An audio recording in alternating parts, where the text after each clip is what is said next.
fastest growing spending item in the budget is not for health or defense or anything else. It's interest on the debt. More pundits, more criticism. Welcome back to Moose and Lose. My name's David. Today, the criticism of Mark Carney's economic update does not stop. It's every single day. We've also got the ambassador to China giving Mark Carney orders on how his MPs should act, behave, and deal with Taiwan. This is a real story. The Liberals have also taken the cameras out of numerous committees. We got a bunch of other stuff. Let's jump into this. Starting this episode off, we got new polling coming from Leger, 48% for the Liberals, 37% for the Conservatives, 6% for the NDP. We've got also some data that came off of this, as Ryan Garrettson's got posted here. 67% of Canadians think the economy is headed in the wrong direction. 72% don't think things will improve at all in the short term. Yet people support Carney. They think he's the guy to get us out of this. That's what this is telling us. However, it does suggest that affordability remains a top of mind concern for many Canadians. So we've got some more here. Canadians on the state of economy, 33% moving in the right direction. Yeah. And then this one, Canadians on short-term economic outlook, only 28% say very or somewhat likely that our outlook is improving. Now, the Carney government appears to be under no illusions about the challenges it now faces, squaring the big picture impact of its economic agenda with the affordability concerns of everyday Canadians.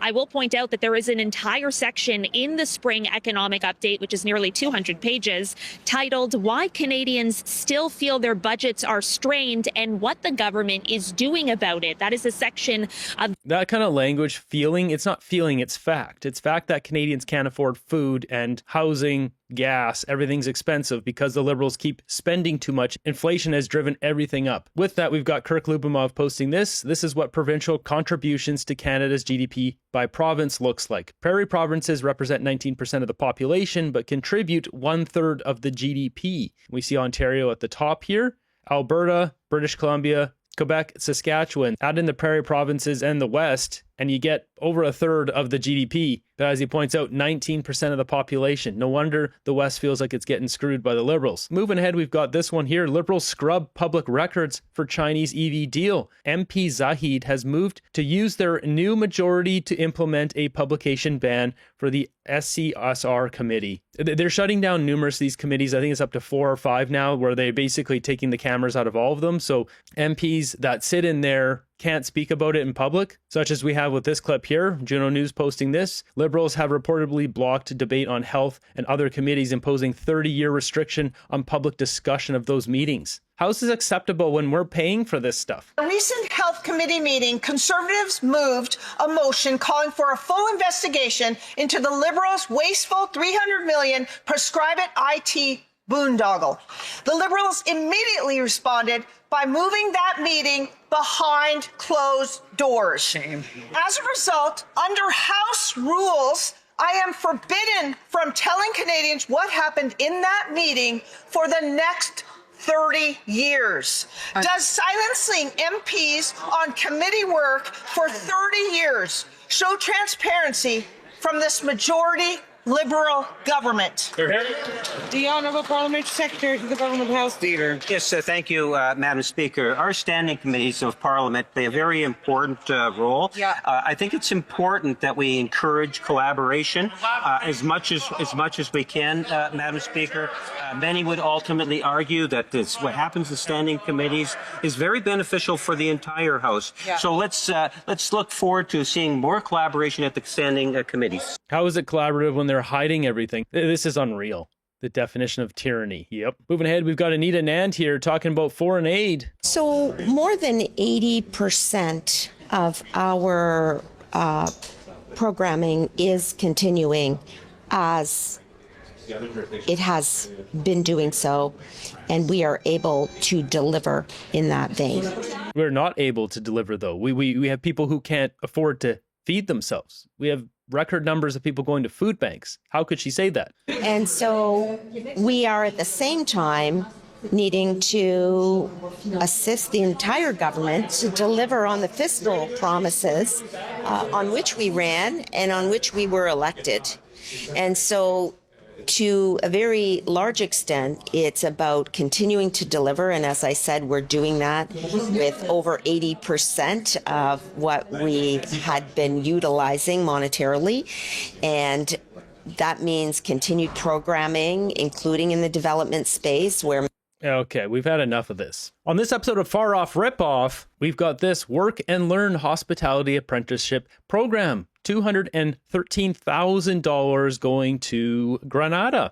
Yep, we've got this project aims to increase the employability and social economic well-being of young people in Grenada by equipping them with industry-recognized skills and practical experience in the hospitality sector. Yeah. They're spending our money in Grenada to help people get skills to get employed in that country. This makes zero sense whatsoever. Once again, this is the Liberals, though. They are sending our money over there with no accountability. You can see this goes on to say project supports more professional, inclusive, environmentally responsible hospitality workforce. Mentions down here conducting gender sensitivity, workplace inclusion, environmentally sustainable sessions, as well as public awareness campaigns to promote equitable access to TVET. In our top story, we've got this. China's ambassador just told Canada which of its MPs are allowed to travel and which international waters its navy is allowed to sail through. And he delivered that message right after Canada handed Beijing a trade deal. So it's posted on the Globe and Mail here. Chinese envoy warns Canada against sending MPs to Taiwan or warships through Taiwan Strait. So this is Wang Di, the guy who showed up on Vassey's show not too long ago. It says the new strategic partnership that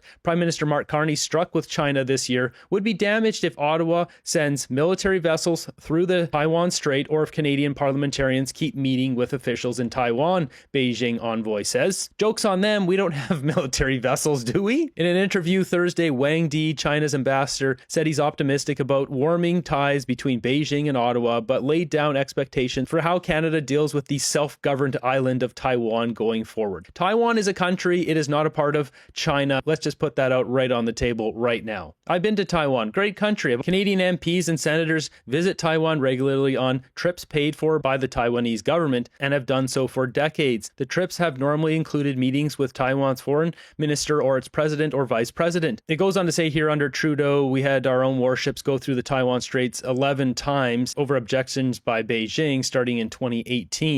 And then it says since Carney's come in, there's only been one frigate that went through in September 2025 and an Australian destroyer. And it goes on to say how the People's Republic of China considers Taiwan and all the area around it part of Taiwan. They build islands out in the ocean there, and then they claim more water space around these fake islands they build to completely try to take over the entire area. Then it says there is only one China in the world and Taiwan is an inalienable part of China's territory, Mr. Wang said Thursday in an interview. The Taiwan question is a red line that should never be crossed, and it is at the core interests of China. It constitutes an important political foundation for the bilateral relationship between our two countries. It goes on to talk about Canadian MPs that were in Taiwan and then they were pulled back before Carney went over there. It says Canadian parliamentarians, they do have official status. So of course, if these parliamentarians conduct any official engagement with the Taiwan side, they will be hurtful, Mr. Wang said. Any official engagement between China and Canada should only happen between the People's Republic of China and Canada, the envoy said. He's giving orders to Mark Carney that you can't have any of your MPs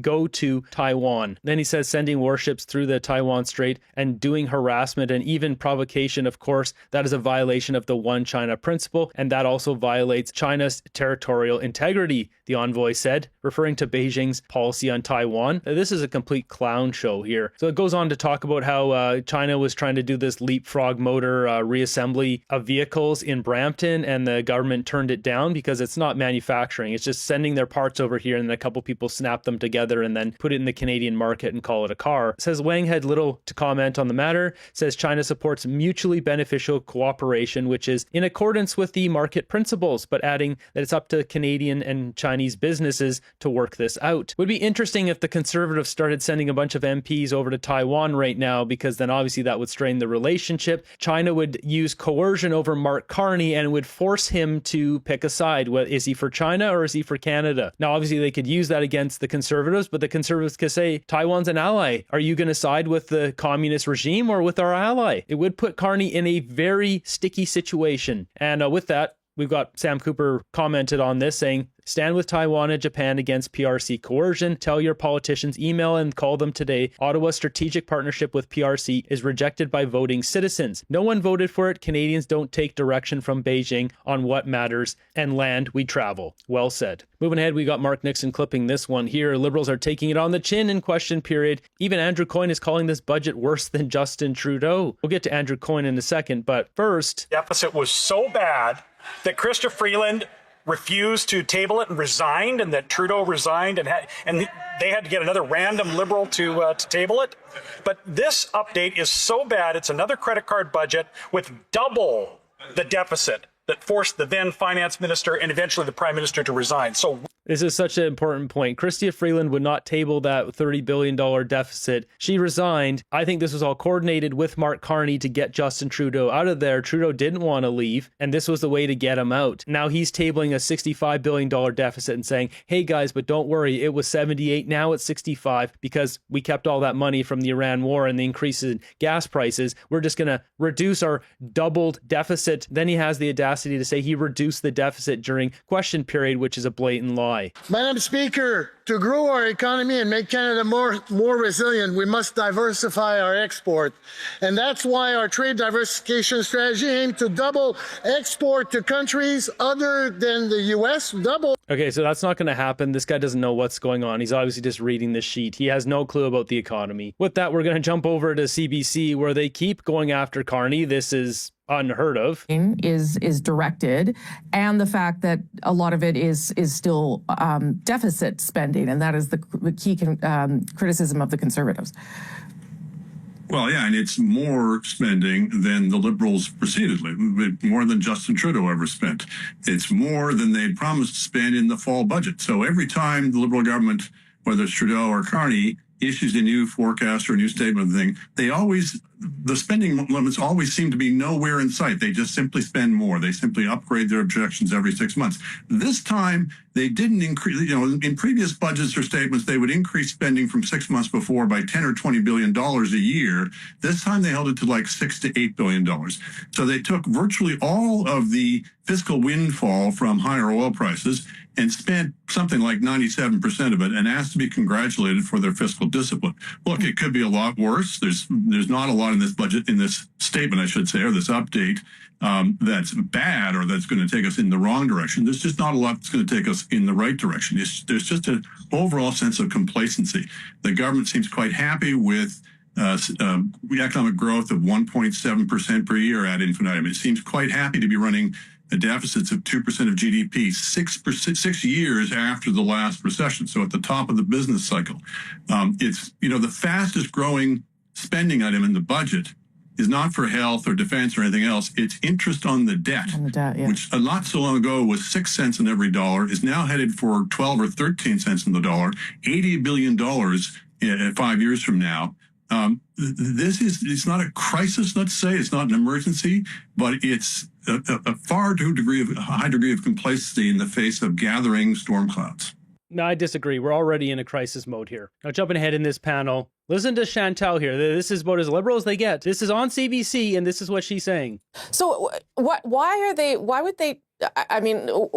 be the point of this tactically, Chantal? Like, I just don't understand why, if you've got your majority, and you have control of the committees, why the committees can't just do their work so that people know what they're doing. So they're talking about shutting down the cameras. They're shutting them down in basically all the committees. So we can't see what they're doing. They're just hiding everything now behind closed doors. So government insiders tonight would have you believe that all of a sudden in 4 committees, Liberal MPs woke up with a personal initiative to do this. I find that very hard to believe. No kidding. It's like the light came on in every brain at the same time.